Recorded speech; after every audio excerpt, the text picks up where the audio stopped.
What's up, my friends? Welcome to another episode of Carpo's Random Thoughts, and hope everybody's doing fantastic today. You'll notice I have some cheesy scarf on here. I decided to just keep it on for the intro to this video. I was going to show it to everyone. It's something I got last night, and it's new and cool to me. Actually, I was looking into the scarf culture, this idea that you see this a lot at raves and elsewhere. Um, it's funny because a lot of people, there's a lot of stories about, people put like Vicks Vapo Rub and stuff in there to increase their experience on psychedelics, mainly MDMA rather. And, but for the most part, it basically started out a necessity, probably a Burning Man, because you're out there in the dusty playa, and you need to keep it on. But it turned into kind of a fashion trend. My buddy bought this, brought about 10 of these over last night, and these are all like hand printed. And it got me inspired to make this video about patterns because it's where did it go? I had a little piece of paper there. I don't know where it went. Anyway, I'm gonna take this thing off so I can show you guys. What I'm getting at in this video is about how psychedelics have inspired patterns, have inspired art. And it doesn't necessarily have to be psychedelics. I'd like that to be known. I would say it's the psychedelic experience, which probably can be obtained through non-psychedelic means, such as we know that we produce our own endogenous DMT in our body. So that experience isn't too far-fetched or too far away, and many would tie the DMT experience to, say, out-of-body experiences, near-death experiences, alien abductions, and a whole list of other things. But patterns themselves are a language, if you will. And humans over, over millennia, if you will, we've worked out the patterns in nature because it helps us to understand things. And these patterns can be non-tangible, such as the pattern of day to night. We know when to hunt, when not to hunt. So there's certain patterns of seasons, when foods grow. Farming, ranching, got to where we are today, and now that we have these subtle patterns of architecture within society, and they're phenomenal, they're beautiful, but there are also some really ugly ones that we've created.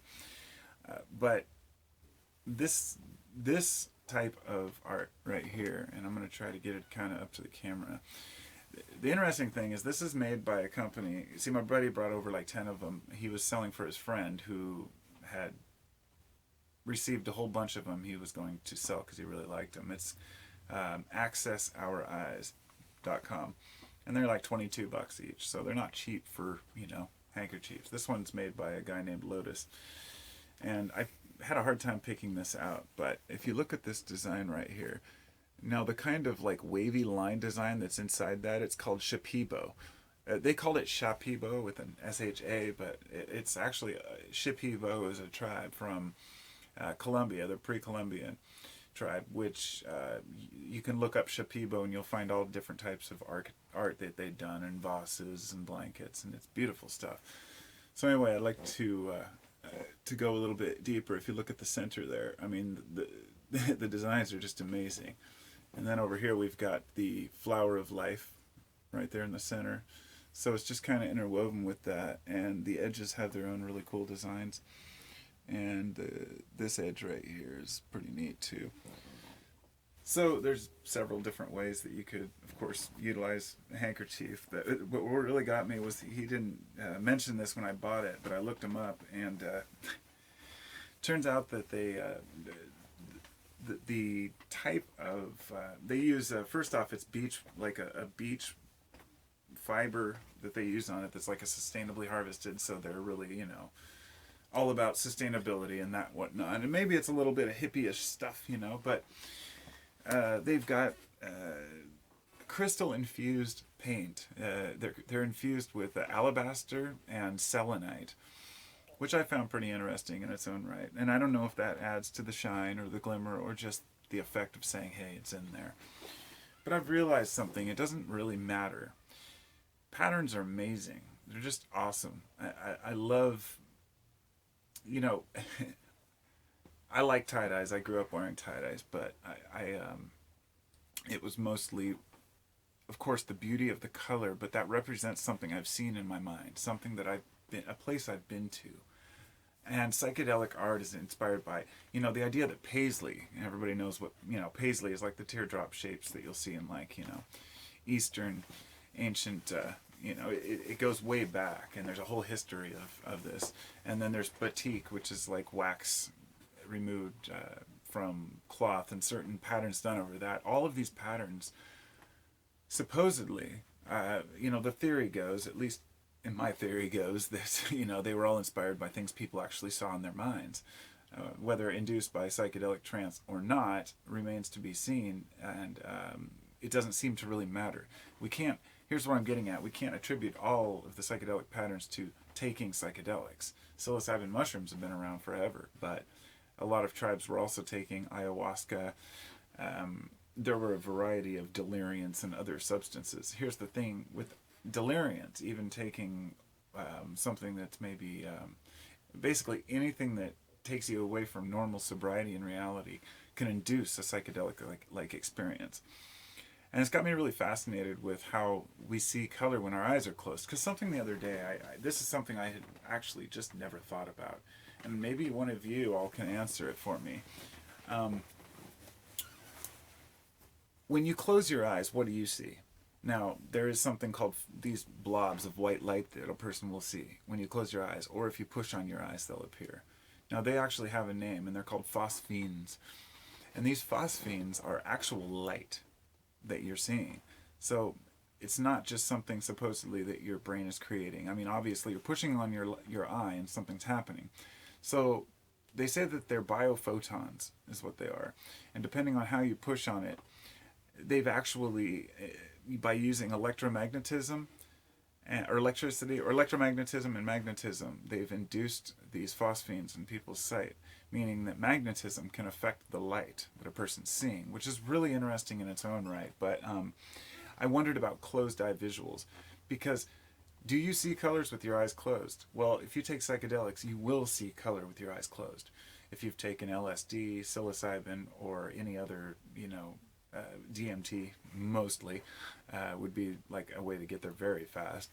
But all of these patterns are derived from the things that we see seem to be derived from what? Our subconscious? Or is it something that we're seeing from the outside? Is it something that the universe is sending to us like a signal, like some people think? Or is it just completely produced by our own psyche?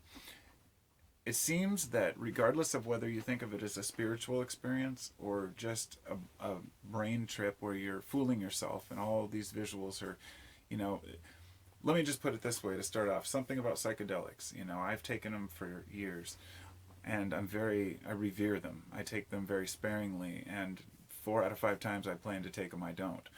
I just wait for the right time when everything feels right, and I don't like to stay up all night. I don't like to take it when I'm in a weird situation. I have to really feel confident that I'm going to enjoy it, because if I don't, then I'll make the mistake of being in my own head while I'm maybe somewhere I don't want to be.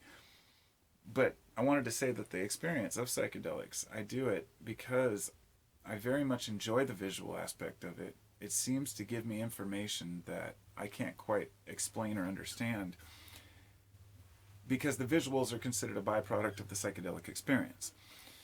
At least by me. When I was younger, I used to want the visuals. That's all I wanted. I wanted tracers, I wanted to see colors and swirls. But today I've realized, in recent decade or so, couple decades, I guess, how the inner experience is so much more important. What you get out of it. Which means that when I take psychedelics one evening, I'm excitedly waiting for the next day, almost. Because, I still end up enjoying the experience, but there's something that keeps me from really wanting to go through that, because it's the next day is when I feel the most enlightened, and for the week or so afterwards. But I'm getting off track. The actual experience, when I'm in there, I could take MDMA and get the same body, the same, enlightenment that I would get out of LSD, but I prefer to take LSD because I really enjoy the visuals. Seeing those patterns, for me personally, and I don't recommend this for anyone else, and I definitely don't recommend to try this at home and all that stuff. I like to take nitrous oxide while I'm taking psychedelics. namely on LSD or psilocybin, it can intensify the hallucinations, the visual aspect of it, to a level unfounded. And you can go too far. And to me, I consider it the dissolving of ego is beyond that. It's like you are shattered into a million pieces. The effect is like, to me, it's like everything becomes sticky, if you will. And all at once you have this amazing revelation that maybe you didn't want to have, but you can't ever explain it. That's kind of on the too far level where you're about to lose consciousness. I'm talking about just a small amount over the period of a minute, and while I'm on LSD and really observing the visuals, because I'm trying to understand why I can see visuals with my eyes closed. And as I was saying earlier in the video, the one thing that I never really thought about until recently was not just why do I see colors with my eyes closed, but why do I see those colors, and why do I see the rainbow in order of red, orange, yellow, green, blue, indigo, violet? Why do I see that whole spectrum the same way that the sun projects it, if this makes sense? Now, I may just be overlooking a huge aspect of something, some component of this. My initial thought would be that since those are the colors we see in our day-to-day life, then those are the colors our subconscious uses to create our hallucinations. If that's true, then so be it. But if not, why do we see those colors in that order? Why aren't they in other orders? Or why don't we see completely different colors, or no color at all? Is it a projection of our subconscious, of our brain? It's really amazing. I mean, if you haven't seen fractal hallucinations, then there's no way I can explain it. But it's like patterns within patterns, breathing and back and forth and in and out, like these giant, monstrous, like patterns. That's all I can describe. But you know, you'll see things like Paisley, and you find out these things came from those, you know, those times. And one's like the flower of life, Metatron's cube, which comes from the flower of life. Several other shapes and designs and patterns. There's something that moves us about it, something that makes it feel like it's like the universe really does speak through shapes and symbols. And I've long since gone past where I feel like shapes are let's just put it this way. When I went through a phase where I learned a lot about Freemasonry, about ancient, you know, civilizations, ancient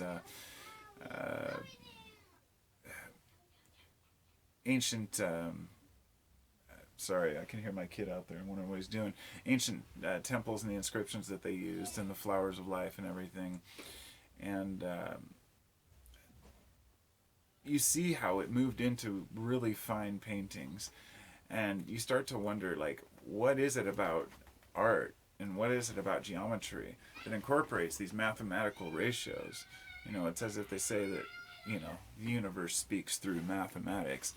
And it seems that it does, but the average person, you and I, we can't really understand mathematics. We don't understand the depth of it. We don't, you know, maybe you can. I don't. I mean, I always got a D in math, but only after I left high school did I become fascinated with it. And I basic geometry and like shapes, you know, and certain ratios and phi, you know, the Fibonacci sequence, all these interesting concepts and ideas I'm aware of and I understand to an extent, but the way I've really started to understand shapes and patterns is by doing it myself and drawing them. And so when I have a psychedelic experience, I will try to replicate that drawing. And it's nearly impossible. And I'll look online for anybody who's done it already, naturally trying to find somebody who's covered that shape, that design. And I found a few that come close to the one that say that when I'm taking nitrous oxide, let's say on mushrooms, it's totally different from nitrous oxide with LSD. They have completely different, you know, and DMT is different altogether. It's not just a geometric fractal. It's more like a tunnel swirling with faces and ideas and metaphors within it. It's just beyond crazy. So, what the hell's going on out there? So for me, I sat down with a big pad of paper and a compass and a ruler, and I started drawing circles of a certain size, and I used millimeters naturally because living in the U.S. we use inches, which is just preposterous because nobody goes on a base 12 system. For me, that's just weird because I want to count by tens, and by using millimeters, then when I start connecting circles and lines, I start to see by tens, the actual, oh, okay, so this is 10 and this is 100. So, and very rarely is the math even, but you can grab a calculator and say this line to this point turns into this. If you're not aware of what Metatron's cube is, that you should look into that. It's really interesting because then you'll know where I'm coming from here. It's when you've drawn the flower of life, which is, I'm sure everybody knows what that is. It's a bunch of intersecting circles, and I'd love to show you the ones I've drawn sometime. But it's like this, where circles just keep intersecting, and you start out with the seed of life, and then you go to the flower of life, and when you intersect certain lines at points on there, you find like these interesting shapes, and one of them is the Star of David, which is used in in Jewish culture, Judaism. And you'll find several other religious symbols and ideas and metaphors, but mostly symbols. Sorry, not metaphors. Whatever. I'm just rambling now, but it's phenomenal. It's beautiful. I love the designs and shapes I've come out with it. When I've drawn connected points, color certain places in, and yeah, it really excites me. I haven't done it in a long time. Maybe I should get back into that. It's fun stuff.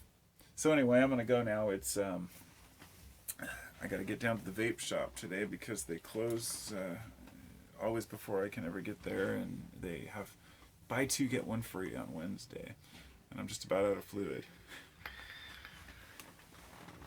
I hope everybody's doing fabulous out there, and I just wanted to say thanks again. Thank you to my subscribers who have made Patreon donations. I always forget to say thank you, and anybody in the future who wants to make donations, feel free. I would use the money for the channel, so I've only made, I think, a couple $100 in my 6 years of doing this channel, but I've used it for about a green screen, which I still haven't put any use to because I really like a normal background. So now I've just got a giant, 12 by 20 green blanket, but no, maybe one day I'll set it up outside or something and do like a cool video. I want to do something different. My buddy contacted me the other day and he wants to do some collaboration videos. He wants to do some documentary style stuff and he wanted my help on it. And I was going to say I'd love to help him out and have him do some interviews and help me too. I'd love to have this channel turn into something more fun and more, I don't know, get out and do more things, In the summer I do a lot of videos out and about, but that's not what I'm talking about. But that season is coming, so anyway, namaste, my friends, and peace and love.